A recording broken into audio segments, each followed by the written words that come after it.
There's a lot of confusion online about what an avoidant remembers, who they miss, and what actually stays with them after a relationship ends. Some people believe avoidants forget easily and will only replace you quickly.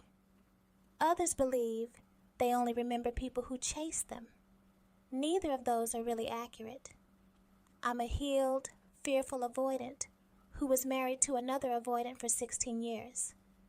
I've lived these patterns from the inside, and I now work as an attachment-style mentor, helping people understand avoidant dynamics and heal their own attachment wounds. Everything I share comes from both lived experience and the work I do with others.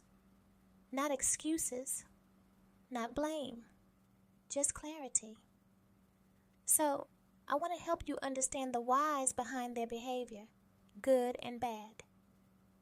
So if this resonates with you, subscribe for more. Now, from my experience, what actually stays with an avoidant isn't chaos.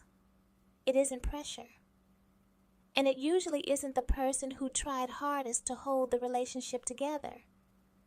The person who tends to live on in an avoidant's mind is the one who made an impact without trying to control the outcome. And that distinction matters. For avoidants, especially fearful avoidants, emotional memory works differently. They don't replay conversations the way anxious attachers do. They don't sit in emotional feelings the same way. Their nervous system is built to suppress, delay, and compartmentalize feelings, when those feelings feel like a flood to their system.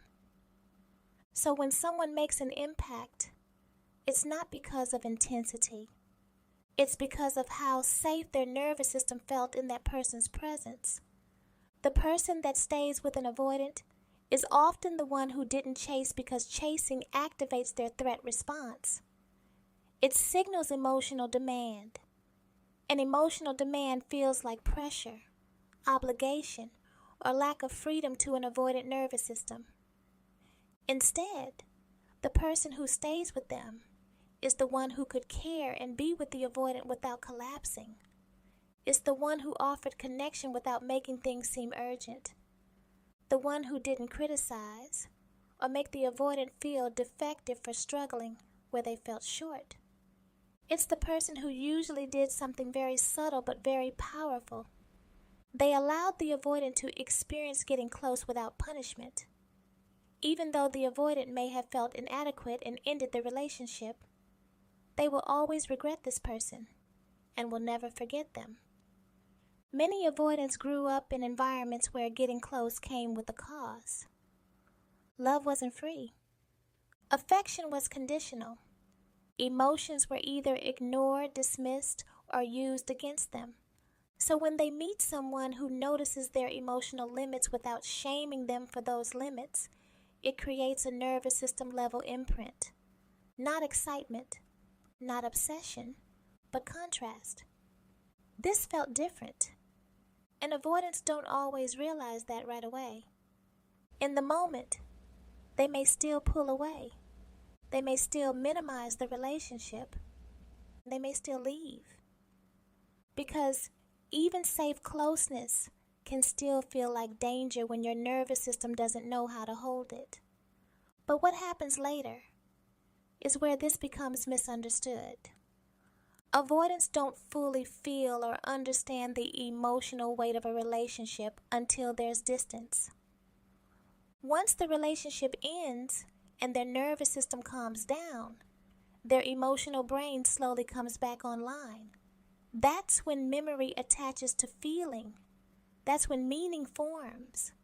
And that's when certain people resurface internally, but not as regret right away, but as comparison.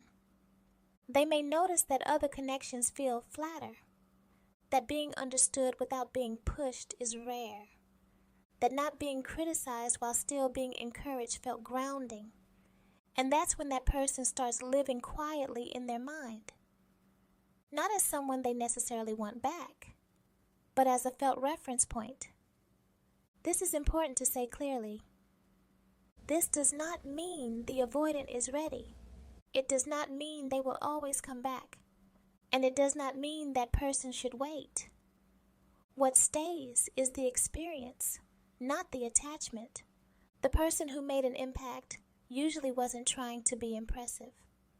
They weren't trying to prove loyalty. They weren't performing emotional labor to earn love. They were regulated and had boundaries. This person could step back without hatred or anger. They could care without chasing. And for an avoidant, that creates a kind of safety they don't know how to recreate easily. The avoidant will start to see they won't find that easily anywhere else. Another reason this person stays in the avoidant's mind is because they didn't criticize the avoidant's internal conflict. They may have noticed the avoidant was conflicted or inconsistent, but instead of labeling them as broken or selfish, they held a more nuanced view. They stayed by the avoidant's side. They didn't excuse harmful behavior, but they didn't attack the person's character either. This matters because shame is one of the strongest emotional blocks for avoidance. When someone sees them clearly without shaming them, it reduces internal threat. And that reduction stays stored in the nervous system.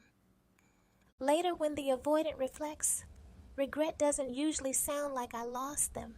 It sounds like, I didn't know how to show up. I didn't know how to stay.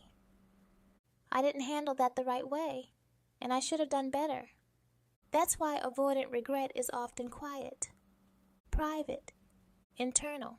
They don't reach out dramatically. They don't always express it verbally. Sometimes they don't even consciously label it as regret. It shows up as thoughts that linger and moments of comparison. They start to get a sense that something meaningful was mishandled. And here's the part that often gets misinterpreted online. This person doesn't stay in the avoidance mind because they were docile. They stay because they were self-contained. They didn't abandon themselves to manage the avoidance emotions. They didn't lose their identity to hold the relationship together. They didn't chase clarity at the cost of their dignity. And that creates respect, even if the avoidant couldn't act on it. Now, this needs balance. Some anxious viewers may hear this and think, so I should stay quiet, calm, and wait. No. The lesson isn't to be still so someone misses you. The lesson is that emotional regulation is impactful, regardless of outcome. If someone lives on in an avoidance mind, it's not because they tried less. It's because they stayed aligned with themselves. And sometimes, the most painful realization for an avoidant isn't losing love. It's realizing they were loved in a way they didn't know how to receive.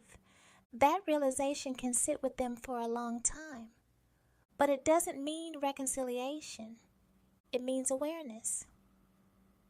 And awareness without skills doesn't always change behavior.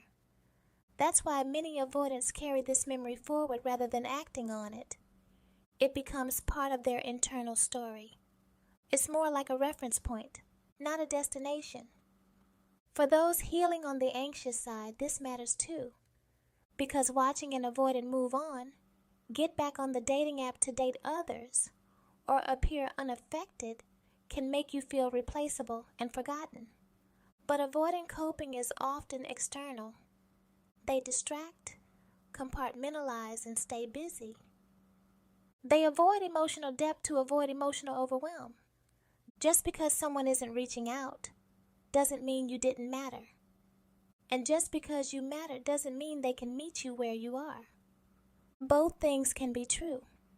So if you recognize yourself as the person who didn't chase, who encouraged without criticizing, who saw their struggle without trying to fix it, let this be grounding, not tempting.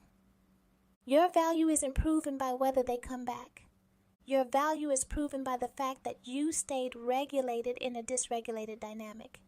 And the real takeaway isn't, they'll never forget me.